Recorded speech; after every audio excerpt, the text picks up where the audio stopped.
20, en una semana o en unas semanas que venimos recibiendo números escalofriantes, duros para la realidad argentina y también de Córdoba. La última semana se recibieron los últimos números del INDEC que tiene que ver con la pobreza. Y te voy a pasar a mostrar una placa que ya te va a aparecer.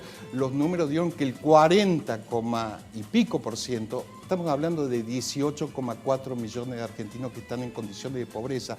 Y fíjate la placa que tengo aquí a mis espaldas, que tiene que ver cómo fue evolucionando la pobreza, cómo la fueron entregando de presidente a presidente. Hay que recordar que en la época, hace décadas, no se usaba la misma metodología que hoy usa el INDEC para medir la pobreza, ¿no? Alfonsín, reinicio de la democracia, en 1983 la recibe con un 22%, en el 85 con un 14%. Ahí entre medio estuvo el plan austral de Surruy, ¿se acuerdan?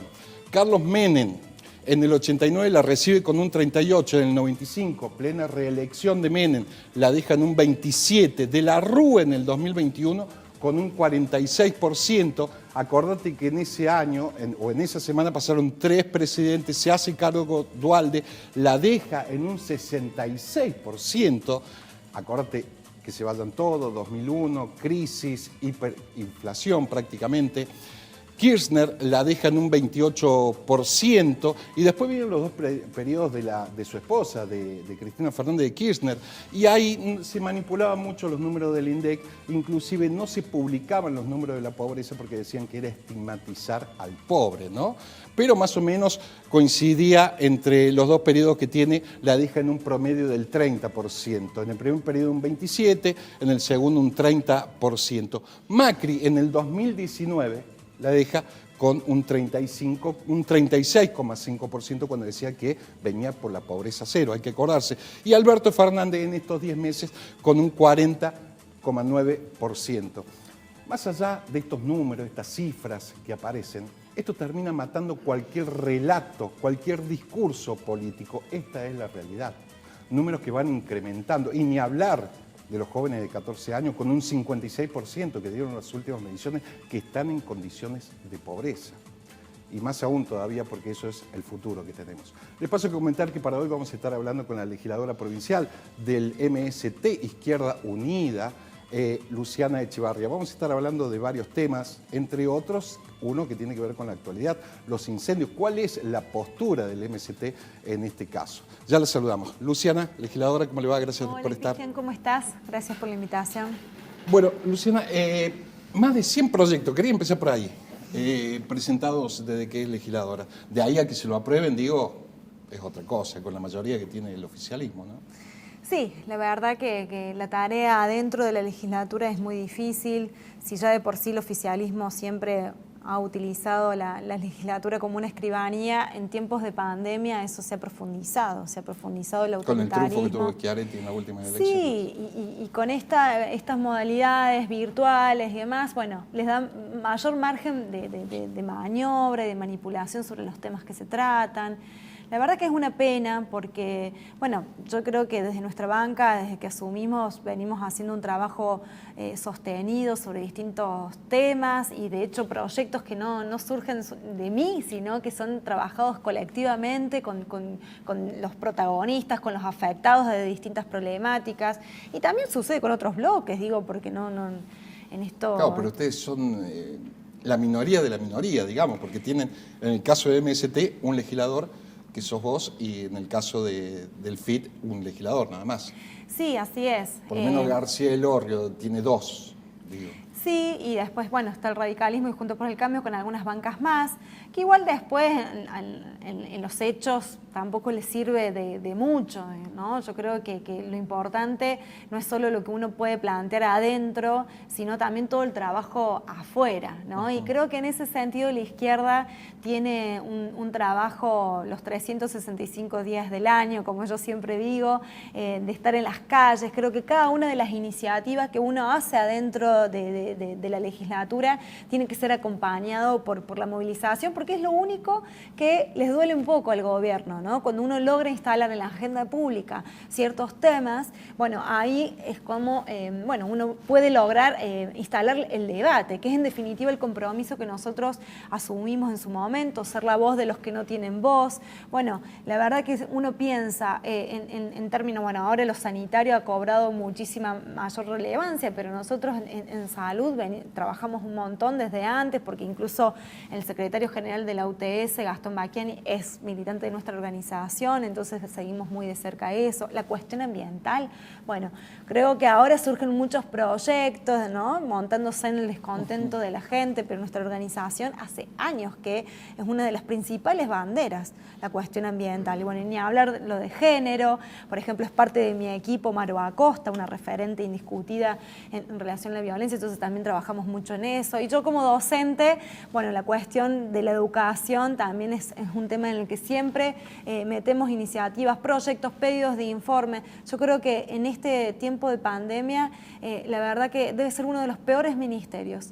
El de educación, bueno, pero tendrá que ver con la pandemia seguramente, o le encuentran otra arista para criticar. No, yo creo que el vaciamiento de la educación pública, bueno, como pasa con todos los temas en relación a la pandemia, ¿no? Yo creo que la mayoría de los problemas son preexistentes a la pandemia. Claro, y se acentuaron más ahora. Claro, y se profundizan, ¿no? Y se ven de manera más descarnada, ¿no? Pero uno ve cómo, por ejemplo, en todos estos meses, ya pasaron 7 meses y no ha habido ninguna línea del ministerio. En primer lugar, no se han cubierto ni las vacancias, o sea, hay miles de docentes sin trabajo, pero sobre todo miles de estudiantes sin docentes en esta situación tan crítica. No ha habido ninguna política para tratar de conectar a todos los desconectados, ¿sí? Estamos hablando del tema Internet.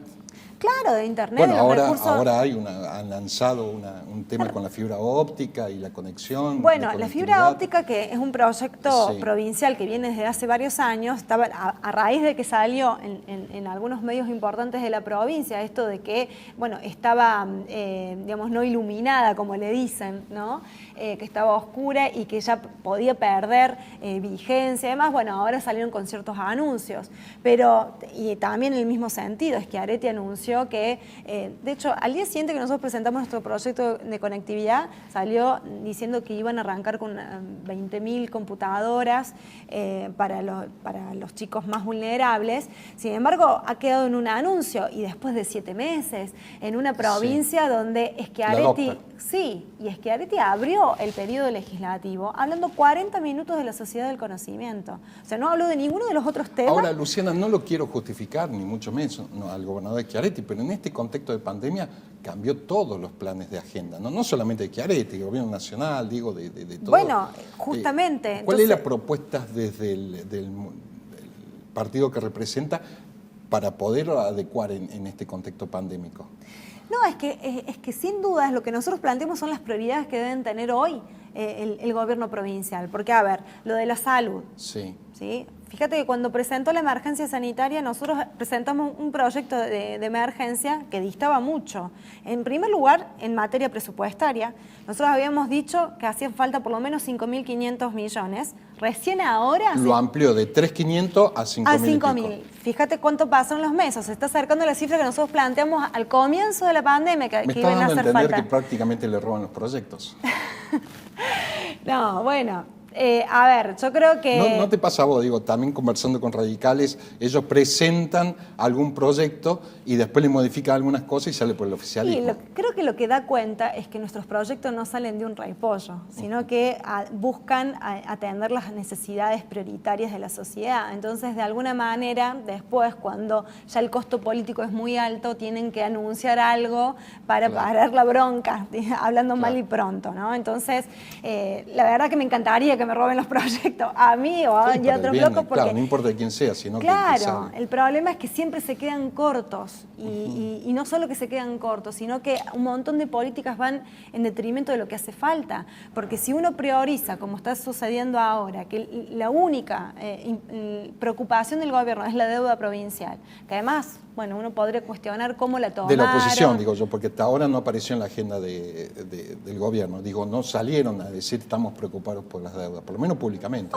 No, bueno, pero en la legislatura permanentemente plantean la cuestión del reperfilamiento. Por supuesto, negaron todo hasta que después fue inocultable, ¿sí? Nosotros fuimos a una campaña electoral donde la provincia estaba de maravillas, empezaron el año diciendo también estamos todo de maravilla, cuando se le preguntaba sobre la caja de jubilaciones, no va a haber ningún cambio, bueno, después se cambió rotundamente porque vieron en la pandemia una oportunidad para ajustar.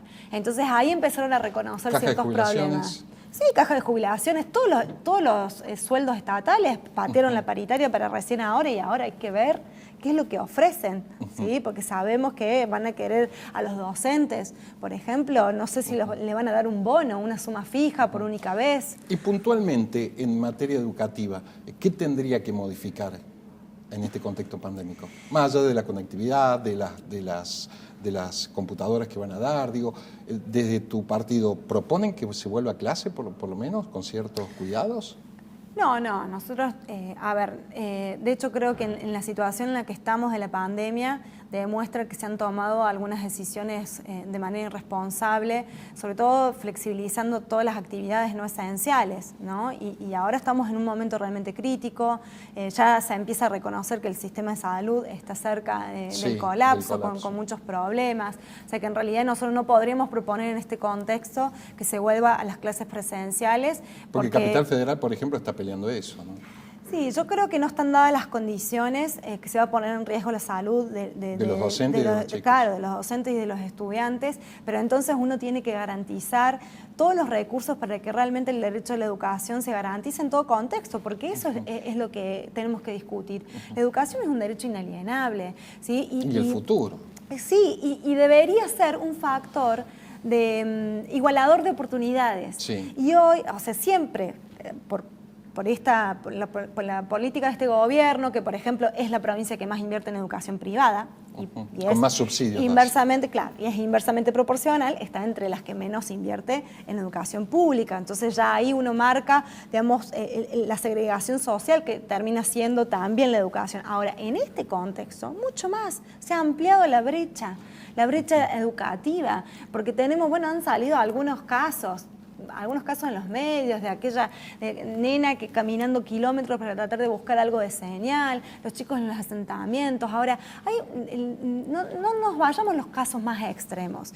En la clase media, empobrecida, que con 3 chicos por familia, a pesar de que tengas la suerte de contar con una computadora, si todos tienen que trabajar y estudiar con ese insumo, con un teléfono, o con un teléfono, esa es la realidad. ¿Cómo lo podés hacer? ¿Cómo podés hacer si los docentes que ya cobran, están la mitad, de hecho lo ha reconocido el secretario de la UPC, que más de la mitad de los docentes están bajo la línea de pobreza y son los que se tienen que bancar internet, ver cómo hacen para comprarse una computadora que les permita medianamente, digo, un docente, por ejemplo, de media, con las 30 horas cátedra, tenés promedio de 300 chicos, que recibís trabajos, que tenés que mandarlo, no lo podés hacer desde un celular. Y ni siquiera eso se ha pensado, por lo menos de garantizarle a los docentes que son tus empleados. Lo mínimo. Claro, es lo mínimo. Entonces, me parece que las prioridades están invertidas. Y ni hablar de la asistencia social, digo, porque es claro, y yo entiendo... Pero no hubo un aporte importante, por lo menos salió el ministro Macei diciendo y a cubrir todo este tema de la pandemia, que hubiera sido peor si no lo hubieran asistido, tanto del gobierno nacional como del provincial. Mira, no ha habido un aumento significativo de los programas sociales en lo que hace la provincia. Las pocas cosas que ha habido de asistencia y que han sido claramente deficientes han venido de Nación. Sí. ¿Sí? Entonces, te digo porque Macei ha estado en algunas oportunidades en la legislatura dando cuenta de las cosas y no ha habido, por ejemplo, programas especiales y ampliando el espectro, digo, porque hasta el PAICOR, digo, ¿no? Porque se cambió la modalidad, se entregaban módulos. Ahora, y yo le planteé, bueno, pero aquellas escuelas que en su momento no tenían PyCore, ahora con esta situación, y si le están entregando en módulos, tendremos que ver de ampliarlo a todos los chicos que están cayendo, que a lo mejor hace un año no tenían la necesidad, pero ahora sí. Y bueno, no ha habido cambios sustanciales en relación a eso. Y yo todas las semanas caen distintos sectores, por ejemplo, los jardines maternales. Sí, están durísimos. Es durísima la situación. Sí. Trabajadores de la cultura, que también es muy importante. Bueno, ninguno de esos sectores ha recibido alguna respuesta por parte de bueno, no nos vayamos tan lejos, los choferes de los interurbanos. Lo que pasa es que me da la sensación de que no lo van a habilitar por lo que significa aglutinar ese público y de ahí a que se propague el contagio del coronavirus, ¿no? Sí, por eso. Yo creo que esta pandemia nos coloca en una oportunidad histórica de pensar cambios estructurales. Nosotros, por ejemplo, lo planteamos en relación a la cuestión impositiva, ¿no? Sí. Tanto provincial como nacional, que es altamente regresiva. Vos fíjate cuánto están... Fernández no le costó nada, fue una de las primeras medidas ajustar a los jubilados. Sin embargo, hace 6 meses que están dando vueltas para poner el impuesto a la riqueza, el famoso impuesto a la riqueza. ¿Lo tendrían que poner para vos? Por supuesto, pero además... Ellos le llaman aporte. Pero nosotros somos críticos de ese proyecto. El Fito Unidad presentó otro, porque creemos que se queda corto eso. Y ¿Con ese aporte? Claro, porque nosotros del tenemos 2%, de 2 puntos. Sí, pero además, primero que ahí no se incorporan las grandes empresas. Por otro lado, es por única vez. Nosotros tenemos que pensar un sistema. Pero Luciana, si atacamos a las grandes empresas, porque esto le va a tocar, bueno, cerca de 1.000 cordobeses, creo 12.000 a nivel nacional, aquellos que tienen más de 200.000 millones de pesos. Si atacamos a las empresas, esa gente por supuesto tiene empresas, pero no estamos desalentando, digo, el fomento porque le metés tanto impuesto a esas empresas que después no te generan mano de obra. Yo creo que hay que diferenciar entre lo que son las pymes, que de hecho está demostrado que son las que, digamos, brindan mayor fuentes de trabajo en términos de porcentaje y que claramente son las más asfixiadas en esta situación que las grandes empresas. Claro, las grandes empresas tienen más espalda. Que tienen más espalda, que son siempre beneficiadas por distintas exenciones, que después se llevan la plata fuera del país, digo, porque tenemos que discutir todo. Sí, también, ¿no? también. Y también todo el esquema tributario. Y cómo tienen a sus trabajadores, digo, porque la situación de precarización que nosotros tenemos, que también es un problema estructural, bueno, ahora en estos momentos es cuando se ve de manera más descarnada, porque son los primeros que vuelan. Claro. Luciana, te paso un tema actual que tiene que ver con los incendios, ¿no? En la provincia de Córdoba. ¿Cuál es la postura de ustedes? Porque salió una novedad y por su apellido tiene más relevancia en cuanto a la noticia, la de Máximo Kirchner, que propone, entre otras cosas, no construir en esos lugares por 60 años. Pero usted tenía una propuesta propia. Sí, nosotros habíamos presentado, y no ahora, sino con los primeros incendios, un proyecto que es integral de emergencia ambiental, que no solamente aborda los incendios. Sí. Porque creo que nosotros lo que tenemos que discutir ahora no es solo cómo, bueno, por supuesto, la prioridad ahora es sofocar los incendios y ver un plan de remediación urgente. Ahora, lo que tenemos que discutir es por qué llegamos a donde llegamos. Entonces ahí entran un montón de otros factores que tienen que ver... Déjame ponerme en abogado del diablo. Sí. Sequía. Recursos hídricos por debajo, porque no hay, no llueve, digo, es parte de bueno, de pero justamente, justo iba a plantear eso. Es que Aretti habla de que el clima nos castiga, ¿sí? Como una cuestión. De la Sota en su momento, cuando fueron las inundaciones, habló de un tsunami que cayó del cielo. No son catástrofes naturales. La cuestión de la sequía, ¿sí? Sí, pero y tiene que ver con políticas, ¿sí? Porque es por la acción del hombre y la acción del hombre permitida por distintos gobiernos. En este caso, en Córdoba, nosotros estamos en la provincia, una de las más deforestadas del país. Y esto tiene que ver justamente con la política. De hecho, ahora salió una nota que en los últimos 15 años se han desmontado... Sin ningún control.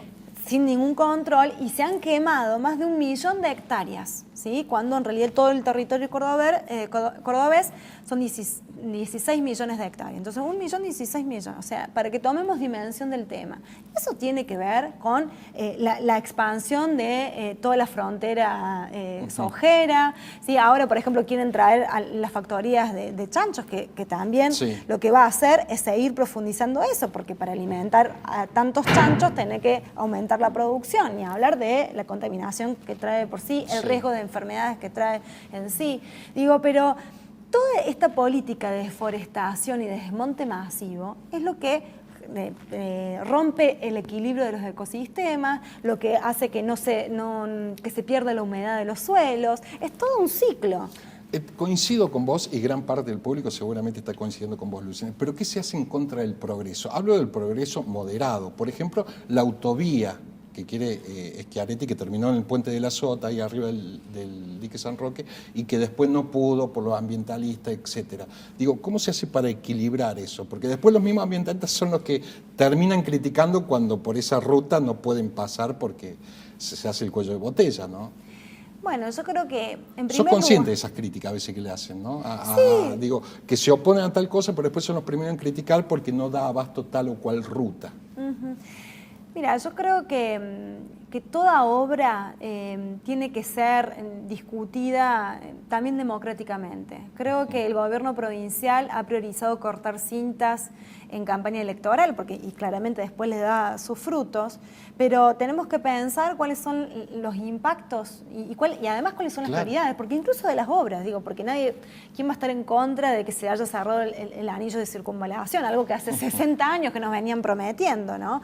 El tema es, siempre que uno tiene que lograr ese equilibrio, y ese equilibrio lo logra dando espacios y participación para poner justamente cuáles son las cosas innegociables, ¿sí? Claro. Entonces, y hay distintas formas de llevar a cabo distintos emprendimientos, ¿no? Entonces, claramente, si a vos te queda un 3% de bosque nativo y justo querés hacer pasar la autovía por el lugar donde una zona que tenés que proteger, y bueno, va a haber resistencia y con razón. Creo que el gobierno lo entendió, porque de hecho paró hasta nuevo aviso, ¿no? Hasta nuevo aviso, hay que estar muy atentos, hay que estar también atentos al cumplimiento de las leyes, porque vos me nombrabas lo de Máximo Kirchner. Yo critiqué eso porque ahora justamente montándose en el descontento de la gente, con razón, salen distintas iniciativas, como esto de prohibir el cambio de uso de suelo, pero en realidad tenemos que saber, y es importante que la ciudadanía sepa, que nuestra ley de ordenamiento territorial provincial y también la ley nacional prohíbe expresamente